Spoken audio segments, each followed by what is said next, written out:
plans and safe commutes to women and students will be undertaken.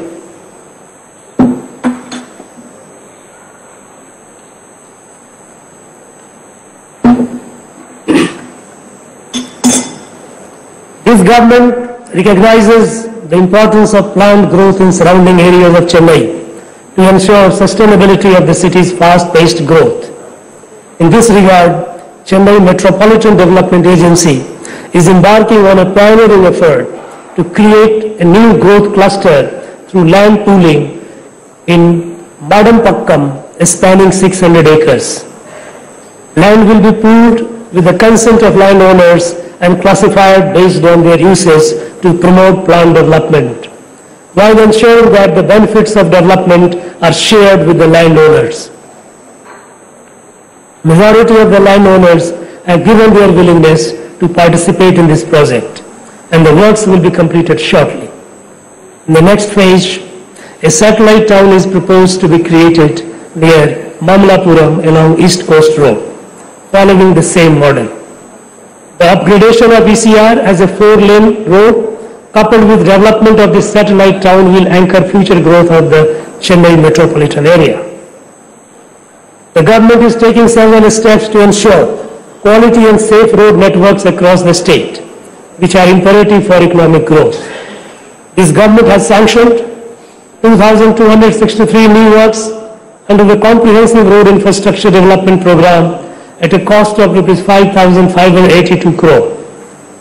New works for converting 131 causeways to high-level bridges at a cost of Rs 560 crore, construction of bypasses at a cost of Rs 142 crore, and 8 railway overbridges at a cost of Rs 327 crore have been taken up in the current year. Self-help groups have been instrumental in enhancing the status of women through livelihood improvement, skill development and self-reliance. In the current year, 42,845 new self-help groups have been formed with 3.97 lakh women.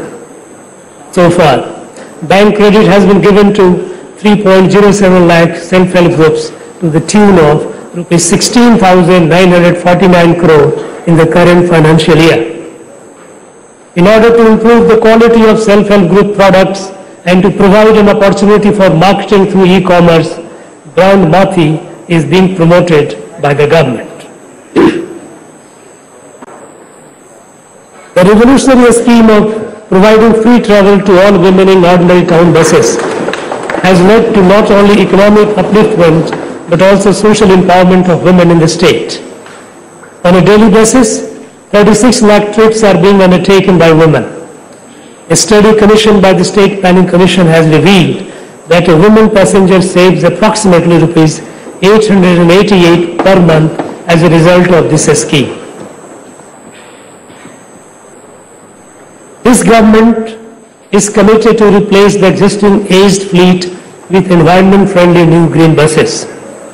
Steps are being taken to procure 2,213 BS6 buses and 500 electric buses with KFW funding and 1,000 BS6 buses with state funding, and they will come into operation this year.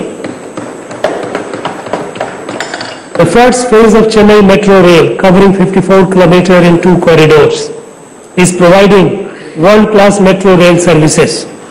The ridership has been a steady increase after the COVID pandemic from an average of 1.76 lakh per day in June 2022 to 2.07 lakh per day in December 2022.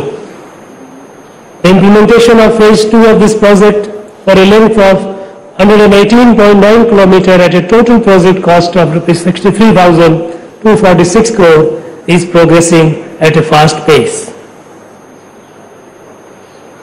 This government is harnessing the immense tourism potential of the state and has adopted an integrated strategy to propel tourism-based economy. Adventure and eco-camping sites are being set up in lesser-known places to provide unique experiences to tourists and also create livelihood opportunities for the local people. To commemorate the legacy of the inimitable great Tamil Emperor, Rajaraja Cholan, the government has announced that his birth anniversary, Sadayagida, will be henceforth be celebrated as a government function. Further, the Rajaraja Cholam Mani Mandapam will be renovated and embellished to showcase the glory of the Chola Empire. The Honorable Chief Minister has also announced that the birth anniversary of Adi Tiruvadirai of the mighty Tamil Emperor Rajendra Chola, who reigned over vast swaths of the world, will henceforth be celebrated as a government function.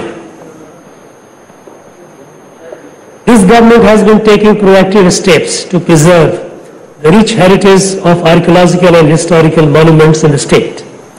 Construction of a new world-class museum to showcase the artifacts found in Kiladi excavations is nearing completion.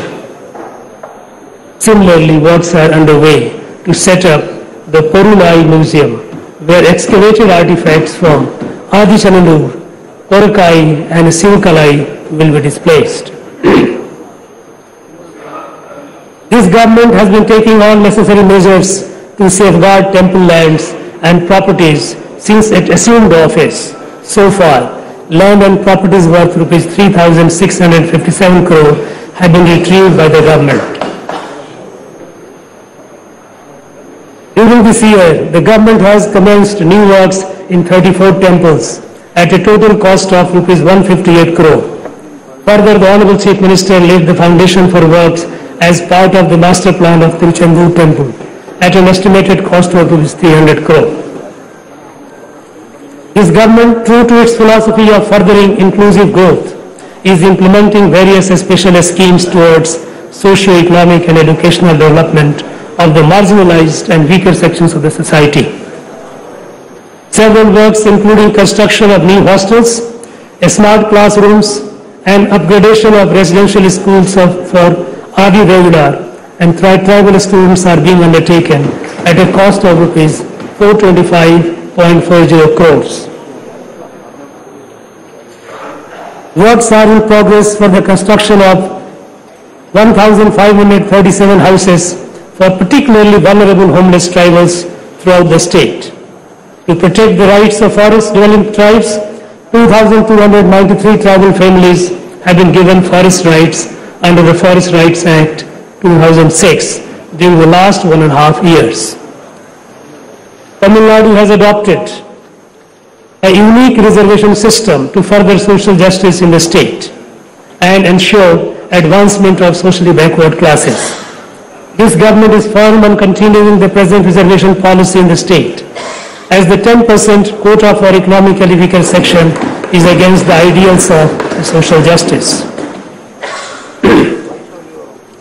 To ensure economic development of socially backward sections of the society, steps are being taken to provide loans worth rupees 210 crore through the Tamil Nadu Backward Classes Economic Development Corporation and Tamil Nadu. 2023 ஆண்டிற்கான சட்டப்பேரவை முதல் கூட்டத்தொடர் தற்போது ஆளுநர் உரையுடன் தொடங்கி நடைபெற்று வருகிறது. பல்வேறு தமிழக அரசுடைய சாதனைகள் தொடர்பாக ஆளுநர் உரையில் முக்கியமாக இடம்பெற்றிருக்கின்றன.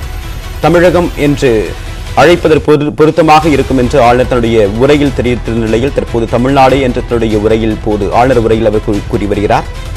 தொடர்ந்து ஆளுநர் உரையை நேரலையில் பார்க்கலாம் ஒரு சிறு இடைவேளைக்கு பிறகு.